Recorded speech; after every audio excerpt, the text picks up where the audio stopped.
안녕하세요.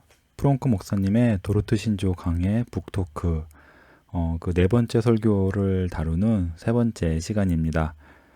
지난 시간부터 우리가 택자가 가진 내적 증거들을 살펴보고 있어요. 첫 번째가 그리스도를 믿는 참된 믿음이었고요. 두 번째가 자녀로서 아버지를 두려워하듯 하나님을 경외하는 거라고 했습니다. 오늘은 세 번째와 네 번째 증거를 살펴보려고 합니다. 세 번째 증거는 죄에 대한 경건한 슬픔이에요. 이 경건한 슬픔이 무엇인지는 앞 설교에서 사실 좀 나왔거든요. 그러니까 죄가 나에게 주는 손해 때문이 아니라 내가 나의 죄로 높으시고 선하신 하나님을 거스렸다는 사실에 슬퍼하는 거예요. 신자라면은 더욱이 나에게 좋기만 하시고 나에게 크신 은혜를 베풀어 주신 하나님이 지극히 싫어하시는 일을 내가 했다는 그 사실이 마음의 슬픔으로 다가오거든요. 이렇듯 이제 죄에 대한 경건한 슬픔은 앞에서 언급된 양자의 영에서 나옵니다.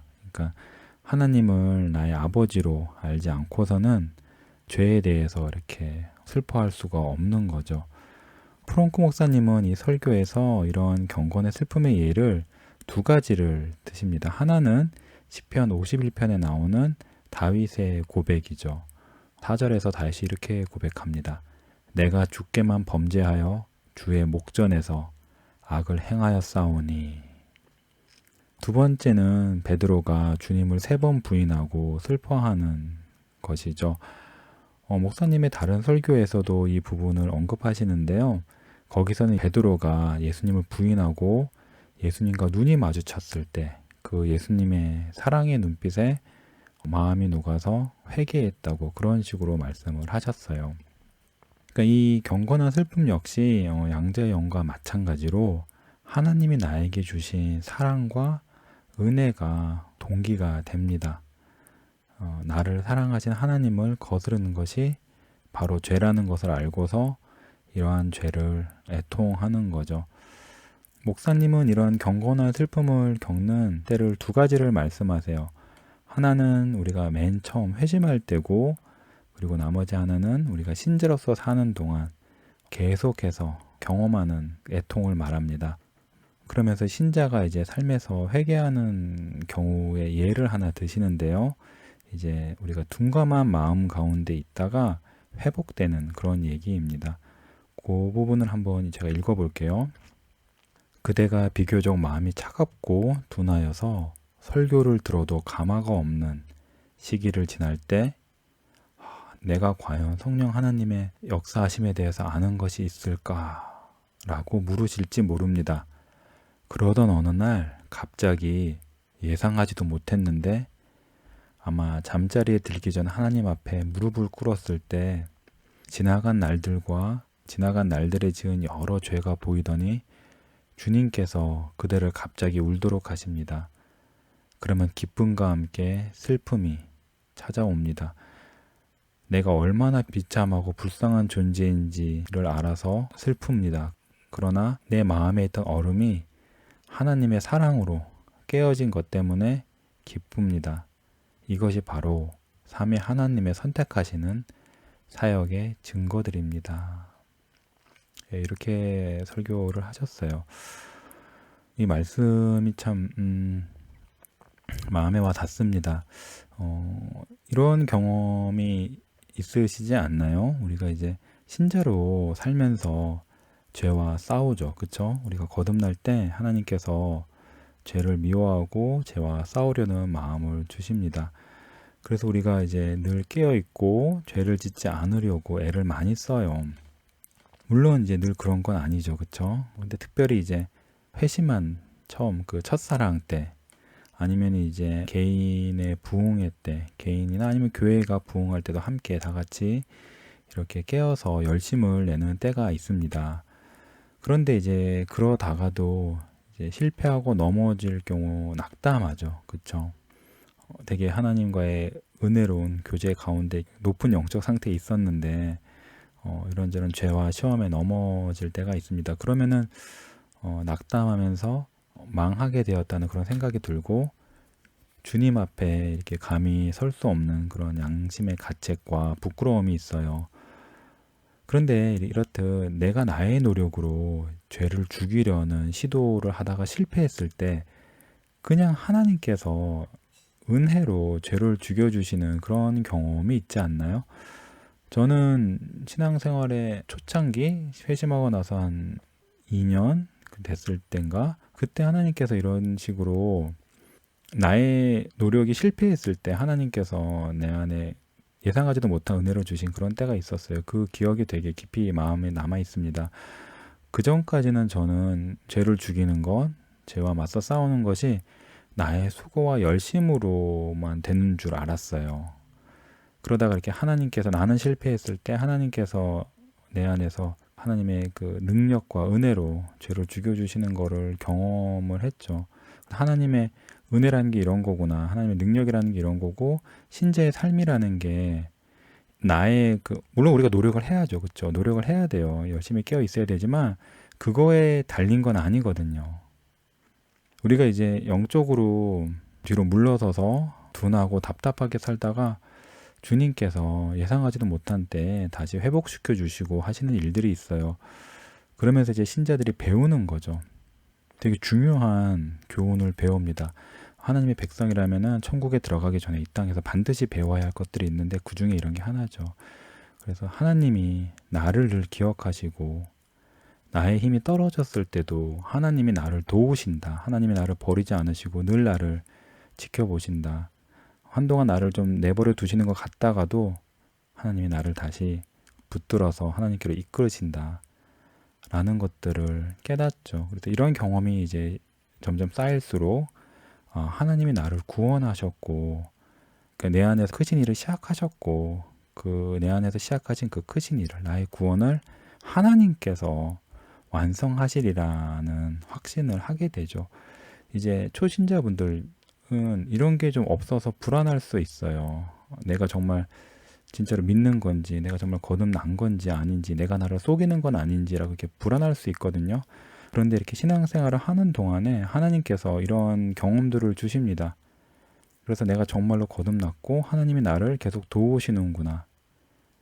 내가 하나님의 자녀가 되었구나라는 것들을 이렇게 하나님께서 전적으로 내 안에서 행하시는 그런 어떤 특별한 일들을 통해서 알게 됩니다. 그러니까 이제 이런 것이 없는 초신자분들은 너무 걱정하시지 마시고 불안해하지 마시고 염려하지 마시고 열심히 예배드리시고 교회에서 섬기시고 개인적으로 성경 읽고 묵상하고 기도하시면서 더 크신 은혜의 때를 기다리시면 하나님께서 다 주실 것입니다. 이 경건한 슬픔에 대해서 조금 더 얘기를 해보죠. 프랑크 목사님은 이 정도를 설교에서 말씀하시는데 이 주제가 사실은 굉장히 중요한 주제예요. 프랑크 목사님 교단이 이제 북미 자유개혁교회라는 교단인데 이게 네덜란드에서 이민 온 교단이거든요. 세계 2차 대전 끝나고 네덜란드에는 원래 있던 그 모 교회가 있겠죠. 거기 이제 100년 전쯤에 대략 유명하고 존경받는 목사님이자 이제 교수님이 계세요. 이제 그분이 쓰신 책이 있는데 그 교단뿐 아니라 약간 이웃 교단에서도 사람들이 좋아하는 그런 책이 하나 있어요. 그래서 거기 나온 내용을 잠깐 지금 살펴보려고 하는데 제가 이제 계속 경건한 슬픔이라고 말을 했는데 영어로는 godly sorrow인데 이게 사실은 고린도 후서 7장 10절에 나오는 말이죠. 고린도 후서에서는 뭐라고 되어 있냐면 한국말로는 하나님의 뜻대로 하는 근심이라고 번역을 했어요. 근데 이제 요 말을 헬라어를 하나님께 합당한 근심이라고 번역할 수도 있거든요. 이 의미를 생각해 보면은 이러한 근심은 무엇보다도 하나님이 어떤 분이신지를 아는 데서 나와요. 하나님이 지극히 높으시고 거룩하시고 사랑이신 하나님이신 것을 알면은 이 나의 죄가 이렇듯 영원한 사랑이신 하나님을 진노케 했다는 것. 순수한 사랑과 영광만을 비추시는 원래 하나님의 그 얼굴을 낯빛을 내가 이 죄로 적대감과 화나게 만들었다는 것. 이 사실 때문에 슬퍼하고 애통한다고 그랬거든요, 그분이. 내가 나의 죄 때문에 하나님을 잃어버렸고, 그런데 나에게는 정말로 하나님이 필요하다. 이렇게 하나님을 잃어버린 데 대한 그런 슬픔이에요. 하나님만이 나를 만족시킬 수 있으신데 하나님이 없으니까 나에게. 이런 거에서 오는 슬픔이거든요. 그러니까 이런 슬픔은 하나님이 중심이에요. 하나님이 어떠하신 분이신가를 아는 데서 나오는 슬픔이라는 거죠. 그러니까 사실 우리가 이제 죄라는 것이 하나님이 어떠하신 분인지를 알 때에만 죄가 무엇인지를 좀 바로 알 수 있거든요. 물론 우리가 어떤 게 죄다 하는 것들은 우리가 알죠. 그렇죠? 십계명에 잘 나와 있고, 사람이 이제 믿지 않는 사람이라 할더라도 기본적인 도덕이나 그런 게 마음속에 새겨져 있잖아요. 양심이. 이제 그래서 어떤 걸 하면 되고 어떤 걸 하면 안 된다라는 것이 있고, 그리고 그런 것들을 죄를 졌을 때 사람이 양심의 가책을 느끼고 괴로워해요. 그러니까 어떤 종교를 가진 사람이든 아니면 뭐 그 신을 믿지 않는 종교가 없는 사람이라 하더라도. 그런데 죄를 그렇게만 바라보면 사실은 죄의 본질을 놓치는 거죠. 성경에서 죄가 이제 하나님의 법을 어기는 거라고 했으니까 sin is lawlessness라 했으니까. 근데 죄는 하나님 율법을 통해서 정의가 되지만 그 죄의 의미를 보면은 하나님과의 관계에 대한 거거든요. 하나님과의 관계에 비추어서 죄를 생각해야 되고, 그리고 하나님과의 관계라는 것은 하나님이 어떠하신 분인지를 아는 데서 생기는 거잖아요. 거룩하시고 높으시고 선하시고 사랑이시고 우리의 존경과 충성과 사랑과 찬송과 순종을 받아 마땅하신 그런 하나님을 경외하고 앙망하는 마음, 간절히 바라는 마음, 그렇게 하나님을 존귀하게 여기는 마음이 있을 때만 이러한 경건한 슬픔이 나오는 겁니다. 프랑코 목사님이 이제 그 교단 잡지 에디터로 오래 활동하셨는데, 그러면서 이제 기고 글을 많이 쓰셨거든요. 이제 그걸 모아서 영어로 책을 냈고, 그게 또 한국에도 출판이 됐죠. 한국 제목으로는 예수 그리스도 외에 다른 터는 없네라는 제목으로 나왔어요. 거기 보면은 새로운 감정을 내쫓는 능력이라는 그 유명한 토마스 차머스의 글에 대한 그 프랑코 목사님의 글이 있는데, 이 책에 그 뭐라 되어 있냐면은 세상을 사랑하는 마음, 이런 세상을 사랑하는 마음을 해결하는 방법이 두 가지가 있는데, 하나는 세상이 얼마나 헛된지를 보여주는 거고, 또 하나는 세상 말고 사랑할 다른 어떤 새로운 대상, 뭐겠어요? 하나님이죠. 나의 사랑할 대상으로서 하나님을 보여주는 것, 이렇게 두 가지가 있대요. 그런데 첫 번째 방법은 효과가 없고 두 번째만이 효과가 있다는 그런 내용이거든요.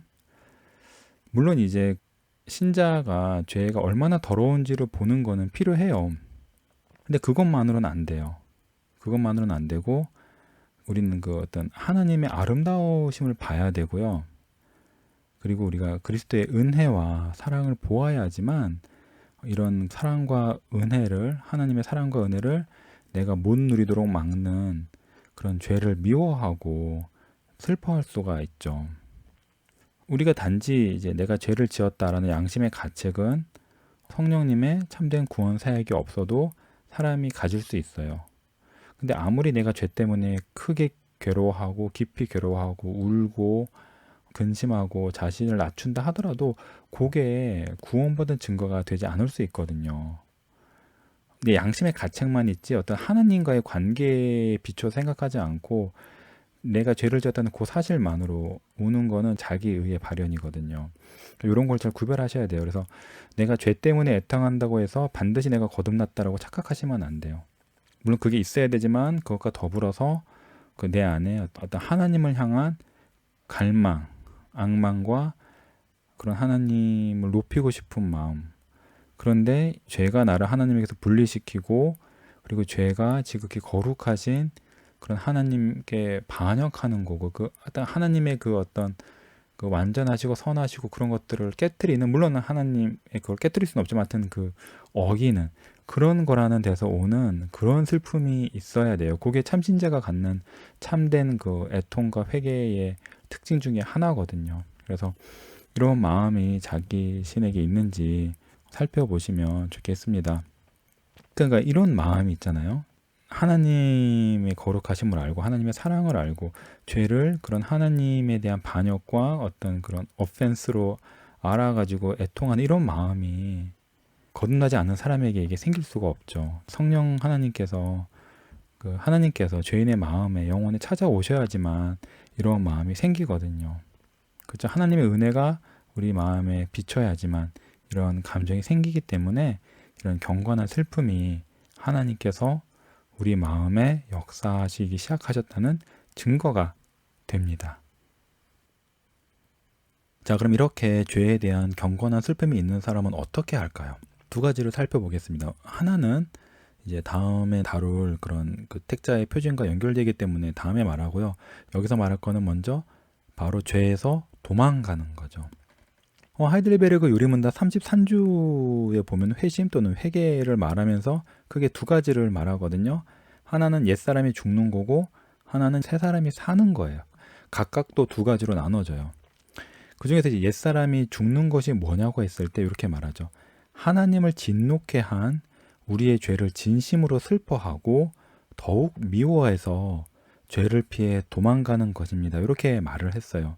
이게 바로 지금 우리가 말하고 있는 도르트 신조에서 언급하는 경건한 슬픔이죠. 하이델베르그에서 죄를 말할 때 하나님을 진노케 한 우리의 죄라고 이렇게 하나님과의 관계에 비추어서 죄를 말을 했어요. 우리가 지금 계속 말하고 있는 거죠. 자, 이렇게 이제 죄 때문에 경건하게 슬퍼하는 사람은 죄를 피해서 도망가게 되어 있고요.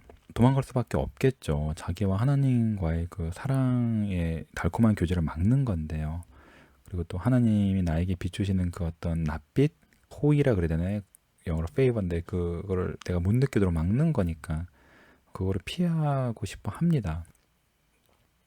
우리가 우리 죄 때문에 선하고 사랑이신 하나님의 얼굴을 진노와 근심으로 바꾸고 나를 이제 하나님과 떨어뜨린 죄 때문에 애통하는 사람의 마음은 이제 어떻게 될까요? 또 보면은 당연히 그런 하나님께로 돌아가고 싶겠죠. 그렇죠? 그런 하나님과 교제하고 싶을 겁니다. 근데 어떻게 하나님과 교제할 수 있을까요?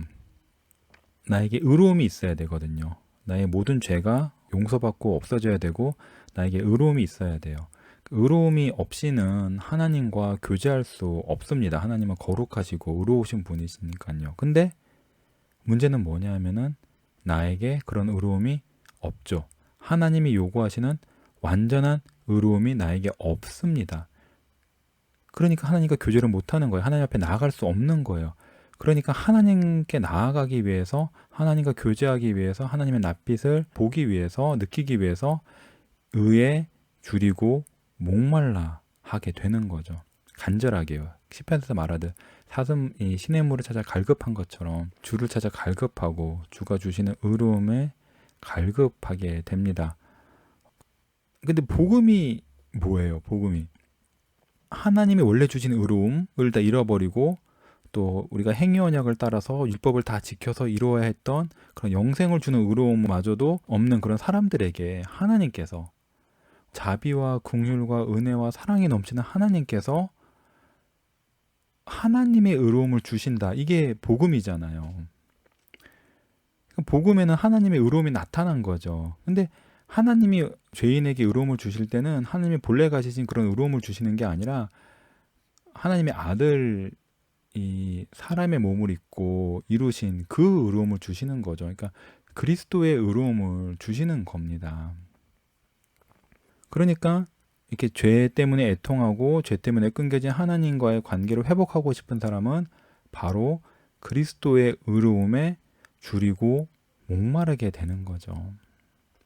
이게 바로 우리가 언급하고자 하는 네 번째 이제 택자의 표지인 의에 줄이고 목말라 하는 겁니다. 목사님은 여기서 이제 그 그리스도의 목마르다는 것의 의미를 두 가지로 설명하시죠. 칭의와 성화인데요. 먼저 이제 그 칭의를 말하자면 그리스도의 완전한 의로움을 내가 덧입어서 또는 칭의 교리의 그 언어대로 말하자면은 그리스도의 완전한 의로움을 나의 것으로 전가받아서 내가 주님 앞에 의롭다는 판결을 받는 거예요. 그러니까 거듭난 사람이라면은 이러기를 갈망한다는 거죠. 하나님 앞에 의롭다는 판결을 받기를 갈망하는 거예요. 왜냐하면은 아까도 말씀드렸다시피 그 하나님의 거룩에 대한 존경이라 그래야 되나요? 그 하나님의 거룩에 대한 그 마음이 있거든요. 그러니까 하나님은 하나님이셔야 된다는, 하나님이 하나님으로서 영광 받으셔야 되고 모든 그 만족을 다 받으셔야 된다는 갈망이 있기 때문에 우리의 죄가 하나님의 공의를 어긴 것을 보게 된다면 어김받은 그 하나님의 공의가 다시 그 회복되고 세워져야 된다는 강렬한 갈망이 있어요. 근데 그 공의라는 것은 하나님이 심판주로서 그 온 세상을 그 의롭게 심판하시는 그거가 있기 때문에 그 재판장으로서의 나의 죄 때문에 어겨진 공의가 만족돼야 된다는 갈망이 있는 거죠. 그러니까 이제 완전한 그 죄사함과 그리스도 안에는 완전한 의로움으로 하나님께서도 나 같은 불의한 자를 의롭다 하시면서 하나님 또 의로우실 수 있는 그런 이제 그리스도 안에 있는 하나님의 칭의를 갈망하게 되는 겁니다. 또 이제 의에 줄이고 목말라 한다는 말은 성화를 말하는 거죠. 이제 예수님처럼 하나님을 기쁘시게 하는 그런 삶을 살고 싶어 하는 거예요. 이럴 때 특히 이제 나의 능력이 아니라 예수님의 능력과 그의 예수님의 십자가와 부활의 능력으로 내가 하나님을 기쁘시게 하는 그런 일을 하기를 갈망하는 겁니다. 그러니까 성화에 있어서도 나의 방법이 아니라 하나님의 방법으로 나의 성화를 통해서도 내가 영광받는 게 아니라 하나님이 영광받으시기를 갈망하는 그런 마음들이 신자에게 있는 거죠. 뭐 다른 말로 하면 택자들에게 있는 거고요. 어떤 분들은 이런 이렇게 그 참신자의 지표로서 이제 그리스도의 의로움에 줄이고 목마른 것을 사실 가장 중요한 지표로 치기도 하거든요. 그 지금 우리가 지금 브론코 목사님 팔복 다 올라왔죠. 거기도 보면은 그 네 번째 복인 그 의에 줄이고 목마른 게 팔복이 가장 중심이라고 말씀하시거든요. 계속 좀 말을 더 해보면 이제 그리스도의 의로움이라는 것은 이제 두 가지 면이 있죠. 능동의 의, 수동의 의 이렇게 말은 하는데 무슨 뜻이냐면은 그리스도께서 율법, 십계명을 완전히 지키신 그 의로움과 또 우리의 죄값을 완전히 치르신 그 의로움을 말하는 거예요. 좁게 보면은 율법을 지키신 것만이 의로움이라고 볼 수 있지만 넓게 보면 그리스도의 의로움은 속죄를 다 포함하는 말입니다. 이렇게 그리스도의 의에 줄이고 목마르라 하는 것은 하이델베르그 요리문답에서도 나오거든요. 114문에 보면은 이제 요리문답 바로 앞부분에서 십계명을 다 설명한 다음에 우리가 이렇게 율법을 완전하게 지킬 수 있느냐 없다. 거듭난 사람이라도 참신자라도 이 땅을 사는 동안은 못 지킨다. 그러면 이제 왜 우리가 율법을 다 지킬 수 없는데 하나님은 율법을 완전하게 지키라고 이제 그런 엄한 설교를 하게 하시느냐라는 질문에 있어서 답을 어떻게 하냐면은 우리가 우리의 죄된 본성을 더욱 깨달아서 그리스도 안에 있는 죄사함과 의로움을 더욱 간절히 구하게 하시고 또 우리가 그 성령의 은혜를 우리에게 주셔서 우리가 하나님 형상을 닮을 수 있도록 해달라고 쉬지 않고 기도하게 만드시려고 그렇게 우리에게 그 십계명을 엄하게 설교하도록 하신다는 거거든요. 하이델베르그 요리문답 113원에 나오는 요 단어들, 뭐 그리스도 안에 있는 죄사함, 또 하나님의 형상, 요 말이 사실은 다 그리스도의 의로움을 뜻하는 거죠.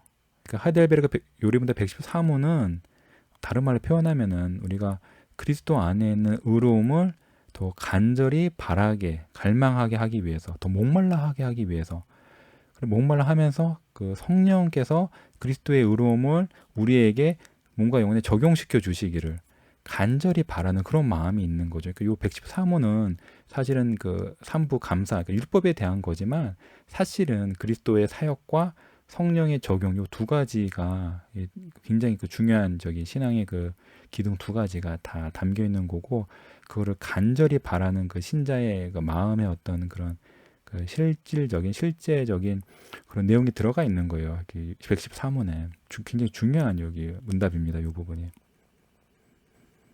자, 이렇듯 그리스도 안에는 죄사함과 율법 순종을 간절히 구하면서 더욱 그리스도를 닮길 원하고 그래서 또 그리스도 안에는 의로움을 우리에게 주시는 성령의 사역을 간절히 구하며 그래서 이렇게 그 삼위 하나님과 복된 은혜의 교통을 나누길 원하는 그 간절한 마음이 바로 거듭난 하나님 백성의 특징. 다른 말로 하면은 영원전에 택함 받고 시간 가운데 그리스도께로 이끌림 받은 그 택자들의 특징입니다.